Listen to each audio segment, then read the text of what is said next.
வங்கக்கடலில் உருவாகியுள்ள ஆழ்ந்த காற்றழுத்த தாழ்வு பகுதி காரணமாக கள்ளக்குறிச்சி மாவட்டம், திருக்கோவிலூர் மற்றும் விழுப்புரம் மாவட்டம் அகண்டநல்லூர் சுற்றுவட்டார பகுதிகளில் மிதமான மழையும் அவ்வப்போது கனமழையும் பெய்து வருகிறது.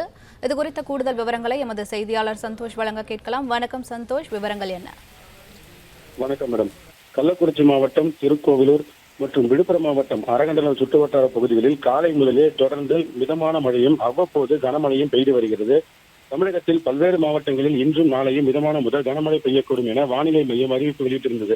குறிப்பாக விழுப்புரம், கள்ளக்குறிச்சி மாவட்டங்களில் கனமழைக்கு வாய்ப்பு இருப்பதாக தெரிவித்திருந்த நிலையில் இன்று காலை முதலே கள்ளக்குறிச்சி மாவட்டம், திருக்கோவிலூர் மற்றும் அதனை சுற்றியுள்ள அரியூர், செட்டித்தாங்கல், ஆவியூர், அத்திப்பாக்கம் உள்ளிட்ட பகுதிகளிலும், அதேபோன்று விழுப்புரம் மாவட்டம் கண்டாச்சிபுரம் வட்டத்திற்கு உட்பட்ட அகண்டநல்லூர், வீரபாண்டி, தேவனூர், முகையூர், வடகரை தாழ்நூர் உள்ளிட்ட பகுதிகளிலும் பரவலாக மழை பெய்து வருகிறது.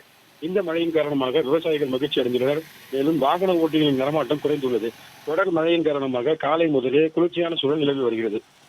பிளே ஸ்டோர் மற்றும் ஆப் ஸ்டோரில் இருந்து பாலிமர் செயலியை QR கோடு மூலம் பதிவிறக்கம் செய்யுங்கள். செய்திகளை உடனுக்குடன் பெறுங்கள்.